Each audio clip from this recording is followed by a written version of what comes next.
Everyone, this is 3 Questions with Starr Sackstein.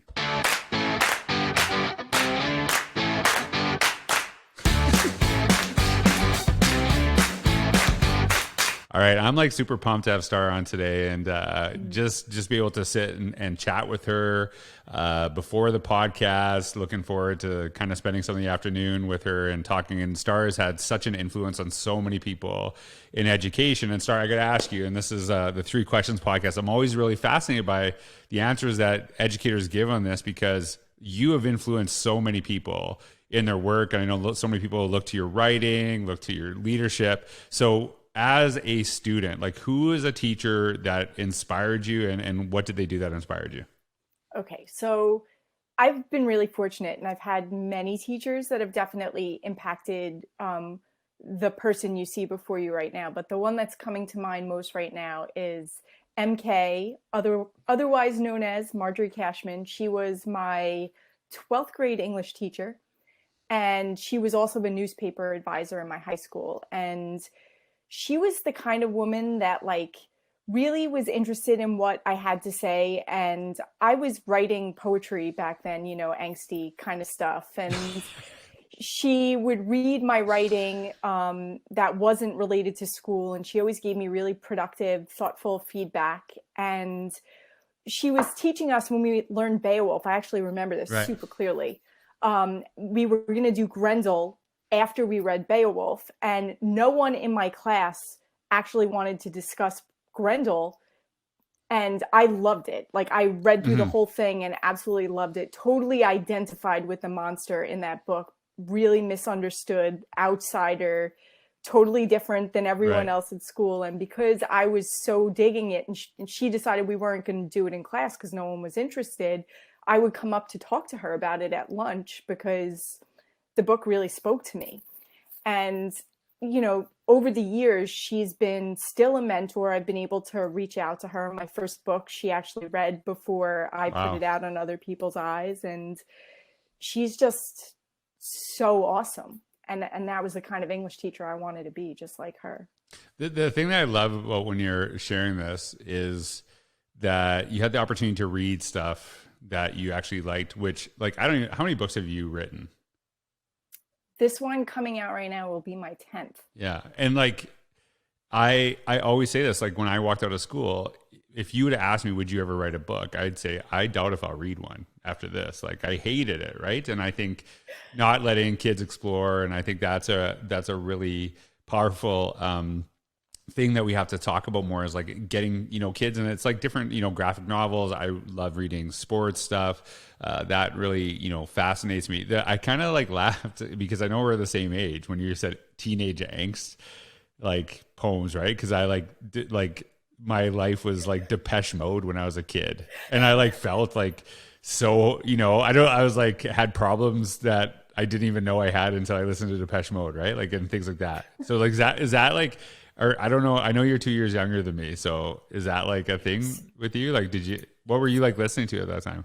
I was really into the Grateful Dead. Like before, like I was always classic rock, like Led Zeppelin and the Doors. And when I found the Grateful Dead, I really feel like I found my home. Like, yeah, because we were all kind of like marching to our own beat. And I grew up in like a really affluent, everyone conforms and does the same thing. And I was never that kid. I was always like the weird one walking around school in like a muumuu and barefoot and like bopping to my own beat, not really caring that everyone thought I was weird. So it was... I think Grateful Dead, you know, people that love Grateful Dead are really connected with bopping. Okay, I can't actually name one Grateful Dead song. Like I know there's the one. Is it called Touch of Grey? Everyone who doesn't know anything about the Dead knows that one. Okay, so now I know. Okay, I gotta just talk about music real quick. Okay. So Grateful Dead. I gotta share this with people. So Grateful Dead, I know they have like a huge following. People are like obsessed with them. So there's like a smaller band that kind of has like this Grateful Dead type following, and I swear to God, it's Hanson. You know, like Mbop.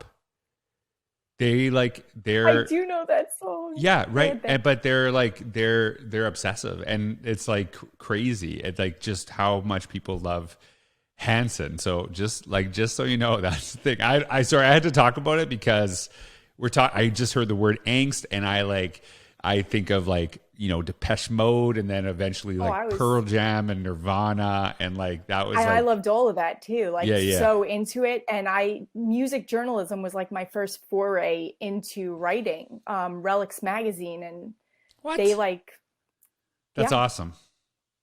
yeah. Yeah, I got my like little vinyl collection behind me of all my like sad music and stuff like that. So like angst and my childhood are like so synonymous. So I love that. So Yep. your teacher's name was MK, is that what you said?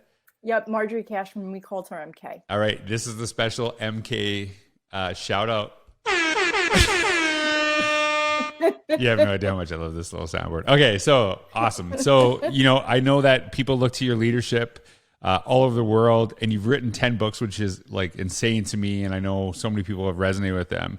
And, you know, leadership is beyond, I think a lot of people think the word administrator is synonymous with leadership, but I could tell you a lot of administrators that I wouldn't say are great leaders. And I know a lot of great leaders who are not administrators, right? But when you think of like an administrator specifically, who is like an administrator, whether it was you as a teacher, you know, in your work today, you know, as a student, who like really stuck out to you and why? Okay, so I would say there were two, and it's important for me to mention both of them because they were at different parts in my career.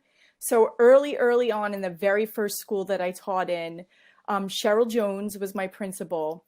And I knew nothing about teaching, but she saw something in me and definitely made it a point to acknowledge every time I took a risk for the benefit of kids. Yeah. And even though, you know, like, and she got me the help that I needed to start improving, and like gave me the space to be who I started to become. Whereas my direct supervisor at that time, she always tried to knock me down. Mm-hmm. So it was like, my optimism, she appreciated the fact that I had come into this low performing, high poverty school as a young person Mm-hmm. and just embraced everything there was to do in there. And if they asked me to do anything, I said yes, because it felt like the kids needed to have the opportunities that I was lucky enough to have when I was their age. And they just didn't even know from the kind of opportunities that I had. And it was 5 miles away Right. from the school that I grew up in, which That's was crazy. crazy to me. And the other one was Nick German, who was in the school I was at the longest. And the reason Nick is so important is because he didn't always understand the crazy stuff that I was doing. And that was the school that I sort of started moving away from grades and really started to perfect the things I was doing in the classroom. But it was also when I got national board certification, Mm-hmm. when I started blogging for Ed Week. So my outside career had started picking up. And Nick always kind of helped keep me grounded. He was really honest with me all the time. And when he didn't understand something, he wasn't afraid to ask. And if I had a crazy idea, he just supported it.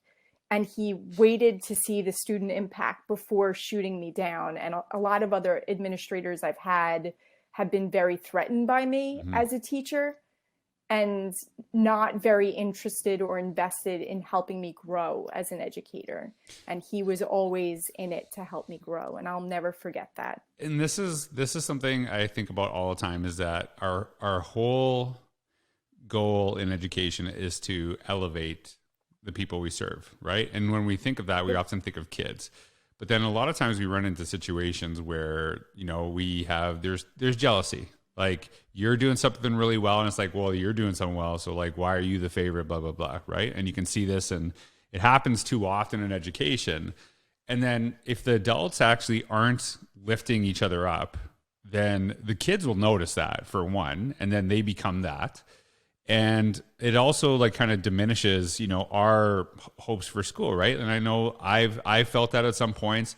I can honestly say that I've like, I don't want to say like, oh, that's only happened to me, I'm just like the perfect colleague, right? Like, I know that I've had to like address my own jealousy of people getting things that maybe I thought, hey, I deserved at the time, and saying like, hey, maybe it's not the outside source, maybe it's me, and how do I actually get better? And like actually looking to other people and saying like, hey, like looking into people and saying, they're successful, why? Not they're successful, they shouldn't be, right? And actually asking those questions. And so awesome that you have people in your trajectory that did that for you, because I know that the world would be worse off if we didn't have your voice, right? And we didn't have all of your content and things like that. So that to me is really powerful, and I appreciate you sharing that. So with all the growth and with all the risks and trying different things and the ways that you actually connect with people, so that when you look at your career and you look back on your career and you've written a lot about your reflections, you've tried stuff that's really risky, like what would you actually look back on and say, and like what advice would you give to yourself at the beginning of your career? Be gentle with yourself. I expected myself to be perfect right away. I needed to be able to answer every question. I needed to go into every classroom, the expert of everything. Mm-hmm. It's so ludicrous now when I think about it, just how much stress I put on myself to just know. And it's not even things I could have known, Mm-hmm. but like over the years, letting go of that need and like really embracing the constructive sort of, element of me and the students co-constructing curriculum and building things together, and not knowing answers has made my classroom so much better, because it has left space for the kids to be able to be like, oh, I know how to find out the answer to that, and really creates this nice synergy between me and them where we are partners in the learning, and I am not just the expert in the space, even if there are things that I have more experience with just because of the sheer fact of my age than Mm-hmm. they might have in their experiences. And as a new teacher, I probably could have given myself ulcers and all kinds of anxiety about and I was up all night sometimes trying to plan like Right. the perfect lesson, Right. which is crazy to me at this point. And I think that when you're talking about really kind of modeling that learning, we ask kids to take risks. We ask kids to try different things. But then there's a certain, worry for a lot of people that if they do that, they're going to somehow look bad. And I think it's better it's more important that you look real, that you have that. And people say like, hey, this person has done a lot. They've, they have success, yet they're still struggling. They're still having, a hard time. And so when I do that, it doesn't mean that I'm on the road to failure. It's actually the opposite, that's just part of the process. And I know, a lot of new teachers, and I think we have to be better as a profession taking care of our new teachers, because we tend to say like, hey, this person's coming to the profession, they got a lot of energy. Let's see how much we can pile on them at the beginning of the year, right? And really, when they're really overwhelmed, where, people later in their career are more comfortable, they've done that. And, sometimes, so I think we just got to take, that the notion of being gentle, as you shared, is so important. So Starr, I'm really looking forward to jumping more into the podcast with you and talking about your books, talking about all the stuff you've done. But thank you for 3 questions, and we are out.